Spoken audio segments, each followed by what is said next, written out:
মহিলাদের সালাতের ক্ষেত্রে ইমামতি কিভাবে করলে সহি হবে, অর্থাৎ মহিলা ইমাম কিভাবে সালাত আদায় করবে এবং আমরা তার সাথে কি বলবো। আমার মনে হয় মহিলারা প্রশ্নটা করেছেন প্রশ্নটা, কারণ মহিলার নেতৃত্বে কোনো পুরুষের নামাজ জায়েজ নয়, এটা হচ্ছে বিশুদ্ধতম মত। মহিলার ইমামতিতে কোনো পুরুষ নামাজ পড়তে পারে না।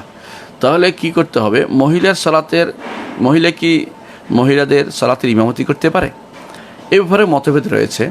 তবে যদিও আবু হানিফা রহমতুল্লাহের মতে সেটা মোটেই জায়েজ নয়, কিন্তু বিশুদ্ধ মতে সেটা জায়েজ আছে। মহিলাদের ইমামতি মহিলারা করতে পারবে, কারণ উম্মে সালামা রাদিয়াল্লাহু আনহা তিনি ইমামতি করতেন মেয়েদের, অনুরূপভাবে তিনি ইমামতি করতেন, আয়েশা রাদিয়াল্লাহু আনহার ইমামতি করতেন, হাদিস বিভিন্ন বর্ণায় স্পষ্টভাবে এসেছে। তাহলে বোঝা গেল যে জিনিস সাহাবায়ে কেরাম থেকে আসছে, অর্থ হইল সেটা শুদ্ধ। এই জন্য বিভিন্ন হাম্বলি মাযহাবের এলাকা যেগুলি আছে সেগুলিতে দেখা যায় যে মেয়েরা তাদের হলে ইমামতি করে এবং তাদের পিছনে অন্য মেয়েরা সালাত আদায় করে। তাহলে মেয়েরা ফরজ সালাতের ইমামতি করতে পারবে, আর মেয়েরা নফল সালাতের ইমামতি করতে পারবে, মেয়েদের এতে সমস্যা নেই।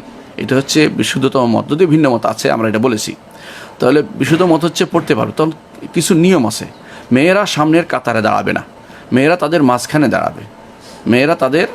দাঁড়াবে। কারণ যেই বর্ণনায় আসছে যে উম্মে সালামা রাদিয়াল্লাহু আনহা এবং তারা ইমামতি করতেন, সেখানে আসছে যে তারা ওয়াসাতাহুন্না, তাদের মাঝখানে দাঁড়াতেন, সামনে দাঁড়াতেন, আসে নাই। আর সামনে দাঁড়ানোর বিষয়টি যেহেতু আসে নাই, সেহেতু সামনে দাঁড়াবে না, তারা মাঝখানে প্রথম কাতারের মাঝখানে দাঁড়াবে। এটা হচ্ছে নিয়ম, প্রথম কাতারের মাঝখানে না দাঁড়াইলেই তাদের সেই সালাত শুদ্ধ হবে। একামত দিবে কিনা তারা, যদি সেখানে আরও মহিলারা আসবে এরকম হয়, একামত তারাই দিবে, কোনো সমস্যা নেই, একামত দিবে। আর যদি সেখানে আর কেউ আসবে না, তারাই আসে, তাহলে আর একামত দেওয়ার প্রয়োজন নেই, তারা সালাত আদায় করবে। তারপরে একামত দেওয়া তাদের জন্য জায়েজ হবে, মহিলাদের জন্য মহিলাদের একামত জায়েজ হবে। কিন্তু তারা কখনো আজান দিবে না, আজান শুধু পুরুষের সাথে সম্পৃক্ত, আর একামত পুরুষ মহিলা না, একামত হচ্ছে সালাতের জামাতের সাথে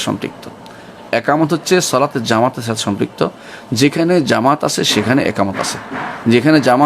একামত আছে, আর আজান হচ্ছে যেখানে বাইরের লোকদের আহ্বান করা হবে, আহ্বানের কাজটা মহিলারা করবে না, তাদের স্বর উঁচু করবে না, এই জন্য তারা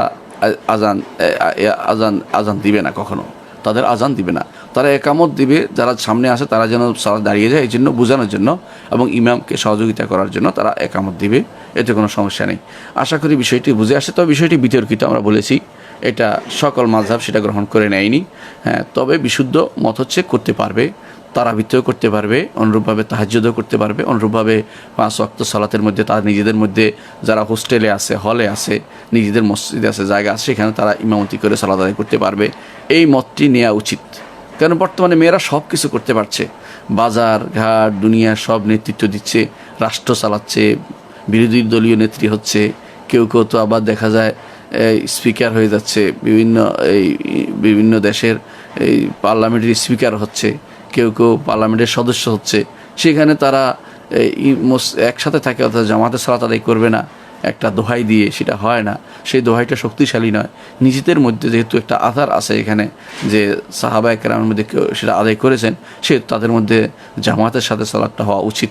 তবে সেই জামাত অবশ্যই যেন, যেভাবে বলেছি সেটা নিয়মকে মেনে চলে, মাঝখানে দাঁড়ায়, সালাত প্রথম কাতারের সামনে যেন না দাঁড়ায়, সেটা খেয়াল রাখতে হবে। কারণ তাদের জন্য ইমামতুল উজমা যেমন দেওয়া হয়নি, ইমামতুস সুগরার এই পদ্ধতিটাও তাদেরকে দেওয়া হয়নি, তাদেরকে দেওয়া হয়েছে শুধু ঠেকা সারার মতো অবস্থা। তারা এখন জামাতের সাথে সালাত আদায় করতে পারবে, কিন্তু তারা সবাই নেতৃত্ব দেওয়ার মতো ইসলামী শরীয়ত অনুমোদন করেনি, সেজন্য তারা সবাই পুরুষদের মতো সামনে দাঁড়াবে না।